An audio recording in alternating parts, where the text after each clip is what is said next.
Chers enfants du catéchisme, voilà de nouveau, nous avons la joie de nous retrouver à travers certes les écrans, mais la joie surtout de nous retrouver pour cette séance de catéchisme, à la fois prier ensemble et en même temps aussi d'approfondir notre connaissance de Dieu, notre connaissance du Christ, à travers justement l'étude de l'Ancien Testament ou l'étude du Nouveau Testament.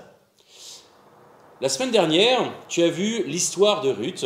Ruth, tu sais bien, c'est la belle-fille de Noémie.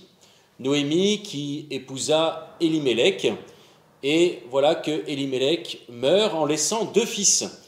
Et ces 2 fils épousent des Moabites, une tribu païenne. Ils épousent Orpa et Ruth. Mais voilà que les 2 fils de Noémie meurent sans laisser d'enfants. Terrible. Pourquoi terrible ? Eh bien parce que si tu fais encore mémoire encore plus loin dans ta tête, eh bien tu te rappelles la promesse de Dieu à Abraham. Tu auras une descendance aussi nombreuse que les étoiles. Or, Noémie est porteuse de cette promesse. Mais voilà que ces 2 enfants meurent sans laisser de descendance. Elle rentre donc chez elle, dans la terre de ses parents, elle rentre à Bethléem, le fameux lieu où justement Jésus va naître. Et Ruth et Orpa, les 2 belles-filles de Noémie, vont suivre Ruth. Et Ruth leur dit, vous pouvez rentrer chez vous, chez vos parents, dans le territoire des Moabites. Et Ruth, elle, décide de rester avec Noémie et arrive à Bethléem. Et là, elle rencontre Boz, et elle épouse Boz.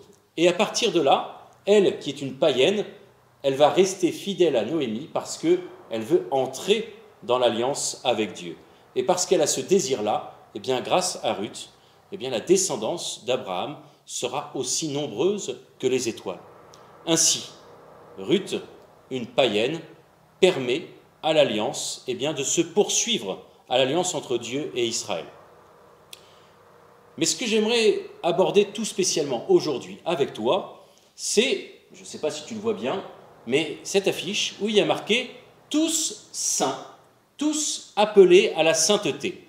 Parce que le 1er novembre, dimanche dernier, nous avons fêté la Toussaint.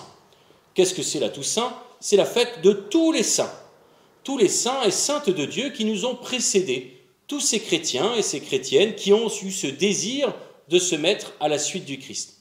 Souvent, quand on entend le terme sainteté, la plupart du temps, on a en tête un vitrail, une statue, une icône, une peinture représentant quelqu'un qui a fait quelque chose de bien dans sa vie.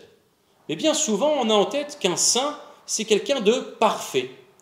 Or, la sainteté n'est pas la perfection de nos qualités. Il ne s'agit pas d'être plus ceci ou plus cela. Il s'agit pour nous d'aimer ce que commande le Seigneur. Et que commande le Seigneur ? C'est d'aimer. La sainteté, c'est aimer l'amour. L'amour de Dieu et l'amour du prochain. Et donc, la sainteté, c'est aimer mieux, aimer plus, avoir ce désir d'aimer comme le Christ, les bras en croix, pour apprendre à donner, mais aussi à pardonner. La sainteté, si tu veux une définition, comme disait le cardinal Lustiger, l'ancien archevêque de Paris, il disait « Un saint, une sainte, c'est un pécheur pardonné qui se sait pardonner et qui vit comme quelqu'un de pardonné. » Un pécheur pardonné. Tu vois bien un peu à travers l'histoire de tous les saints, ce ne sont pas des gens parfaits. Saint Pierre a renié 3 fois Jésus. Saint Thomas a eu des doutes.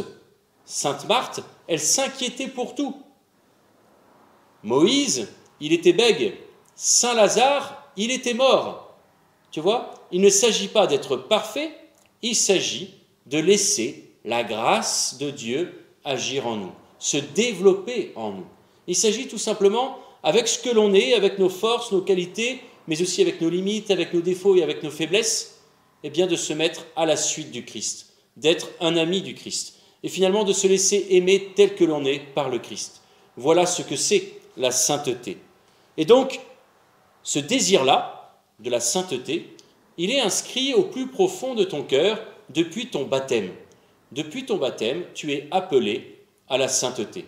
Donc ton désir le plus profond, ce qui doit t'habiter le matin quand tu te lèves, et ce qui doit être encore là le soir quand tu te couches, c'est ce désir d'être un saint, un ami du Christ. Et pour cela, eh bien, il est important pour toi de connaître la vie des saints.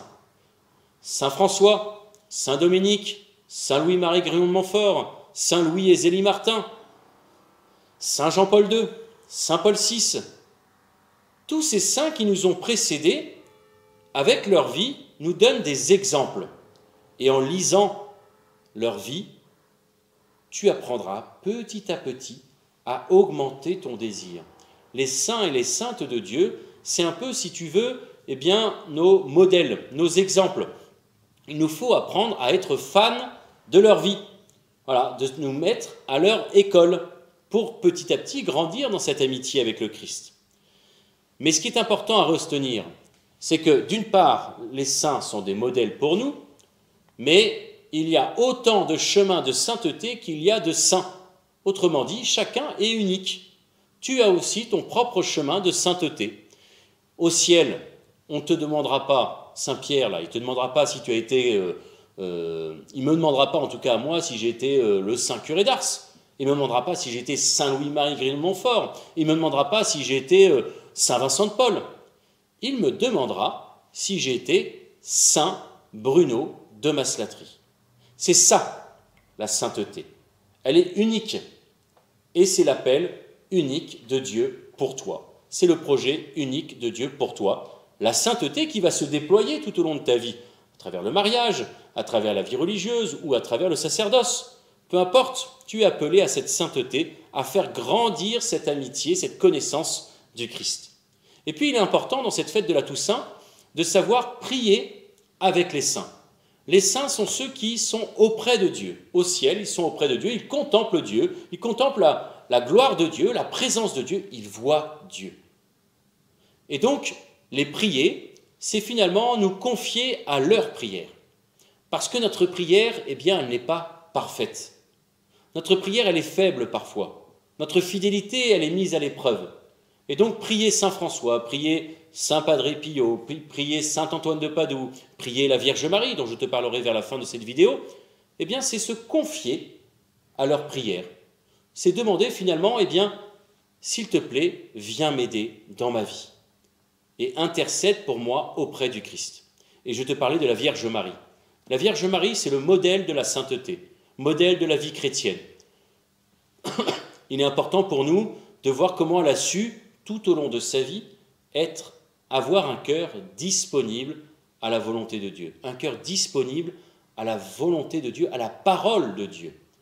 Elle a ouvert son intelligence à la parole de Dieu, elle a ouvert son cœur à la parole de Dieu, elle a proclamé cette parole de Dieu par toute sa vie, par l'évangélisation.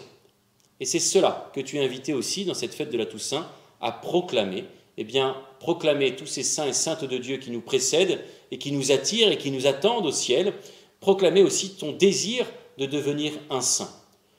Je te souhaite un bon courage et nous nous retrouverons eh bien, la semaine prochaine, mais d'ici là, sois saint.